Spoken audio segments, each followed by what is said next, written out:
স্থলবন্দর দিয়ে বাংলাদেশ থেকে 9 ধরনের পণ্য আমদানিতে নতুন করে ভারতের নিষেধাজ্ঞাকে বিশ্লেষকরা দুদেশের রাজনৈতিক সম্পর্কের ফাটলের বাস্তবতার নিরিখে বিচার করছেন, যার শব্দ এখন পাট শিল্প, পোশাক খাত এবং পুরো রপ্তানি ব্যবস্থার ভিত কাঁপিয়ে দিচ্ছে।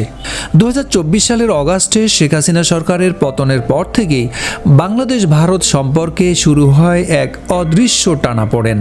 প্রথমে কথার লড়াই, পরে অর্থনীতিতে ধাক্কা, আর এবার তো সরাসরি নিষেধাজ্ঞা। শুক্রবার 27 জুন ভারতের বৈদেশিক বাণিজ্য অধিদপ্তর নতুন করে নিষেধাজ্ঞা দিল বাংলাদেশি 9 ধরনের পণ্যের উপর। স্থলবন্দর দিয়ে এই পণ্যগুলো আর ভারতে যাবে না, শুধু একটাই রাস্তা খোলা, মুম্বাইয়ের নভা সেভা বন্দর। কিন্তু এখন প্রশ্ন হচ্ছে, এই সিদ্ধান্তে কে আসলে ক্ষতির মুখে? বাংলাদেশ থেকেই শুধু পাট রপ্তানি হয় প্রায় $15 কোটি, যার 95% যায় স্থলবন্দর দিয়ে। এখন তা বন্ধ। আর এই তালিকায় রয়েছে পাটের রোল, সুতা, কাপড়, এমনকি কাঁচা পাট, যা আমাদের কৃষি শিল্পের প্রাণ। বিশ্লেষকরা বলছেন, এই ধাক্কা এতটাই বড় যে তা শুধু রপ্তানিতে নয়, হাজার হাজার শ্রমিকের জীবিকা, মিল মালিকদের অস্তিত্ব, এমনকি বৈদেশিক মুদ্রা অর্জনের পথকেও ক্ষতিগ্রস্ত করবে।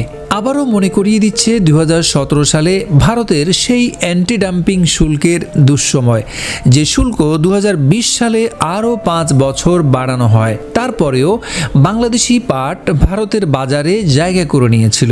কিন্তু এবার এটা কি কেবল অর্থনীতির কথা, নাকি কূটনৈতিক বার্তা? গত 3 মাসে 3 দফা নিষেধাজ্ঞা, পোশাক, প্লাস্টিক, খাবারদ্রব্য, ট্রান্সশিপমেন্ট সুবিধা প্রত্যাহার, সব মিলিয়ে যেন স্পষ্ট এক বার্তা। ভারত এখন বাংলাদেশের অন্তর্বর্তী সরকারের উপর কোনোভাবেই ভরসা করছে না। অন্যদিকে বাংলাদেশ থেকেও প্রতিক্রিয়া এসেছে। ভারত থেকে সুতা আমদানি বন্ধ এবং পাল্টা নিষেধাজ্ঞা, যার ফলে দুই দেশের মধ্যে সম্পর্ক এখন একেবারেই উত্তপ্ত। তবুও সরকার এখনও নিশ্চুপ। বাণিজ্য মন্ত্রণালয় কথা বলছে না, আলোচনার উদ্যোগ দৃশ্যমান নয়।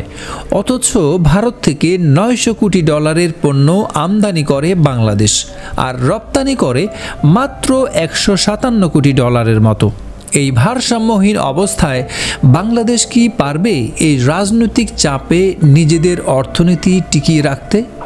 ব্যবসায়ীরা বলছেন, এবার নৌপথে রপ্তানি বাড়াতে হবে, ফিনিশ গুডসের দিকে যেতে হবে। কিন্তু বাস্তবতা হলো, স্থলবন্দর বন্ধ মানেই তাৎক্ষণিক বিপর্যয়। ভারত বাংলাদেশ সম্পর্কের এই টানাপোড়েন এখন আর শুধু মিটিং রুমে সীমাবদ্ধ নয়, ছড়িয়ে পড়েছে শ্রমিকের কপালে, কৃষকের মাঠে, পাটকলের গেটে এবং দেশের বৈদেশিক মুদ্রার রিজার্ভে। এখন সময় দুই দেশের পক্ষেই দায়িত্বশীল ও কৌশলী সিদ্ধান্ত নেওয়ার। কারণ এই কূটনৈতিক সংঘাত দীর্ঘস্থায়ী হলে হারবে সবাই, কিন্তু বেশি ক্ষতিগ্রস্ত হবে বাংলাদেশ।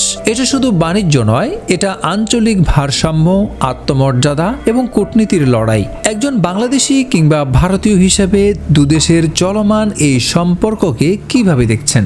কী হতে পারে তার ভবিষ্যৎ রূপরেখা? জানাতে পারেন কমেন্টে। এতক্ষণ সাথে থাকার জন্য ধন্যবাদ।